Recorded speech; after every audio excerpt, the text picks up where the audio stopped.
अस्सलामुअलैकुम दोस्तों, मैं वफ़ा लांगा आपको अपने चैनल ग्रामर इन डिटेल में खुशामदीद कहता हूँ। आज हम डिस्कस करने जा रहे हैं fourth part of your predicate. आपके प्रेडिकेट का जो चौथा हिस्सा है वो है ऑब्जेक्ट, जिसको हम उर्दू में माफूल कहते हैं, यानी जिस पे काम हो रहा हो।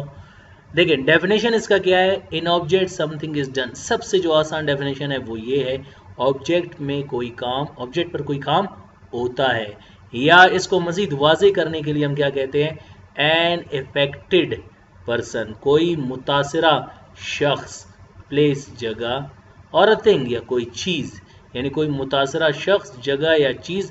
मुतासिर से मुराद जिस पर काम हो रहा हो, काम हो रहा हो, उसे हम क्या कहते हैं, कोई मुतासरा शख्स, जगह या चीज़, उसे हम क्या कहते हैं, object. So in object something is done और एन इफेक्टेड पर्सन, प्लेस और a thing is called object.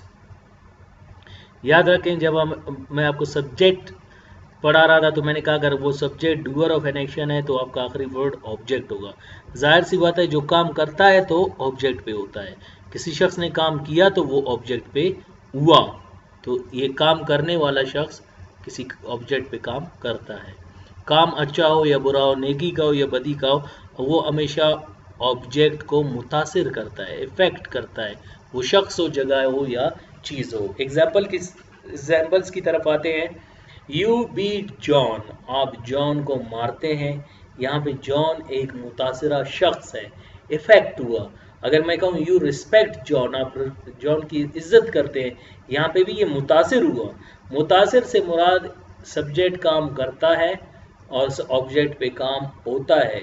तो काम करने वाले को सब्जेक्ट यानी फाइल, जिस पे काम हो रहा हो यानी माफूल, मुतासरा, उसे हम क्या कहते हैं, ऑब्जेक्ट। यहाँ पे ये मुतासरा शख्स है John. We are going home, हम घर जा रहे हैं, ये मुतासरा जगह है, प्लेस, हम जा रहे हैं, कहाँ जा रहे हैं, घर की तरफ। तो यहाँ पे मुतासिर हुआ, इस पे काम हो रहा है जाने का, तो ये आपका ऑब्जेक्ट हुआ प्लेस में। ई कट्स द ट्री, वो दरख्त को काटता है, यहाँ पे कोई मुतासरा चीज़। देखिए, जब कोई मुतासरा शख्स या जगह या चीज़, हम उसे क्या कहते हैं, ऑब्जेक्ट, या ऑब्जेक्ट पे काम होता है। होप आपको ऑब्जेक्ट की डेफिनेशन समझ आ गई। अब हम डिस्कस करते हैं। अगर आपको याद होगा, मैंने कहा था कि ये EOS, EOO और EOC, EOP parts of sentence हैं। EOS हम ऑलरेडी डिस्कस कर चुके हैं, आज हम डिस्कस करेंगे EOO और EOO। EOO क्या है, हम नेक्स्ट स्लाइड में डिस्कस करेंगे, इसको समझने की कोशिश करेंगे। दोस्तों, EOS है, इसका जो मुखफ़फ़ है, ये जो इसका जो एब्रीविएशन है, ये स्टैंड किसके लिए होता है। It stands for, E stands for extension, O stands for of and O stands for object. EOO, extension of object, यानी वो लफ्ज़ जो ऑब्जेक्ट के बारे में, माफूल के बारे में मज़ीद मालूमात दे, उसे हम क्या कहते हैं, EOO। डेफिनेशन देखे मजीद आपके लिए क्लियर होगा। अ वर्ड यानी एक लफ्ज भी हो सकता है, और it can be group of words, ये ग्रुप ऑफ वर्ड्स भी हो सकता है। अ वर्ड और group of words which gives extra information about object is called EOO, which gives extra information about object, जो हमें ऑब्जेक्ट के बारे में मजीद मालूमात दे, उसे हम क्या कहते हैं, EOO। A word which gives extra information about object is called EOO, यानी एक्सटेंशन ऑफ ऑब्जेक्ट। एक नोट मैंने लिखी है, इसको समझने की कोशिश करेंगे। EOO comes only with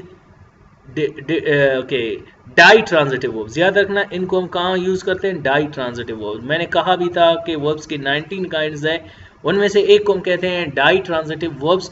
ditransitive verbs are those verbs, उनकी डेफिनेशन क्या है कि those verbs which need two objects। Ditransitive verbs को दो ऑब्जेक्ट की जरूरत होती है, and can be changed into passive voice, into how many ways, 4 ways। और इनको आप पैसिव वॉइस में कितने तरीके में चेंज कर सकते हो, 4 तरीके में।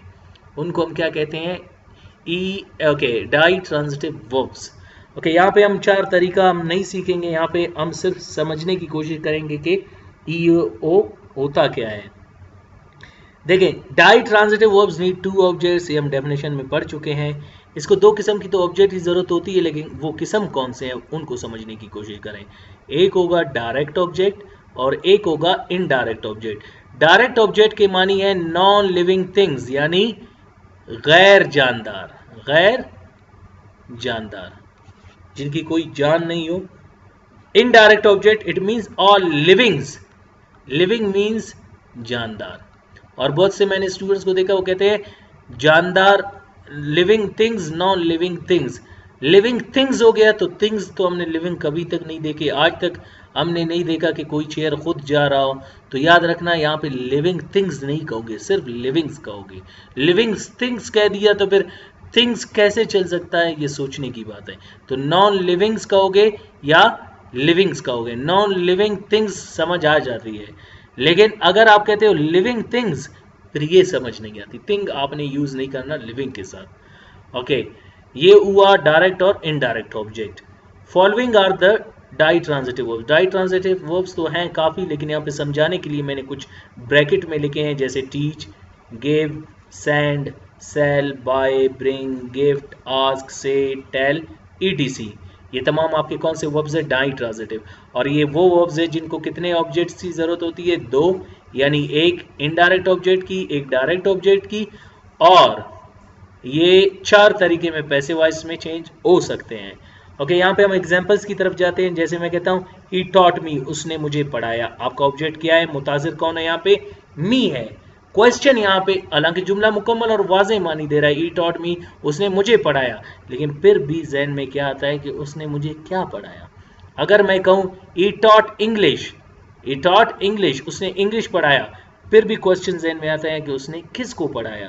तो इतना प्रोलॉन्ग सेंटेंस करने के बजाय या कंफ्यूजन क्रिएट करने के बजाय हम क्या कहेंगे, ही टॉट मी इंग्लिश। देखिए, मी आपका ऑब्जेक्ट हुआ और इंग्लिश आपका क्या हुआ, ई ओ ओ, एक्सटेंशन ऑफ ऑब्जेक्ट। देखिए, me and extension of object क्या है, इंग्लिश।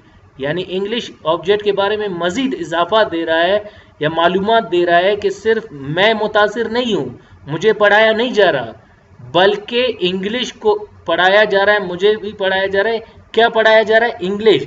तो इंग्लिश भी मुतासिर हुआ, मैं भी, मैं ऑब्जेक्ट हूँगा और ये क्या होगा, एक्सटेंशन ऑफ ऑब्जेक्ट। और मैंने यहाँ पे क्या कहा था कि उसे एक डायरेक्ट ऑब्जेक्ट की जरूरत होती है और एक इनडायरेक्ट ऑब्जेक्ट। इनडायरेक्ट ऑब्जेक्ट आपका क्या है, मी है। डायरेक्ट ऑब्जेक्ट क्या है, इंग्लिश है। मी आपका इनडायरेक्ट ऑब्जेक्ट यानी लिविंग है, और इंग्लिश आपका क्या है, डायरेक्ट ऑब्जेक्ट यानी नॉन लिविंग है। सो होप आपको यहाँ पे ये समझ आ गया। अगर आप कहते हैं नहीं, मैं इंग्लिश को शुरू में लाना चाहता हूँ, मी को बाद में, जैसे he taught English to me, तो याद रखना यहाँ पे हम प्रीपोजिशन का सपोर्ट लेंगे। बहुत से वर्ब्स के डिफरेंट वर्ब्स डिफरेंट प्रीपोजिशंस लेते हैं, और इनमें अक्सर ये थ्री यूज होते हैं, एक टू, एक फॉर और एक फ्रॉम। आप डिफरेंट वर्ब्स के साथ डिफरेंट लगाएंगे।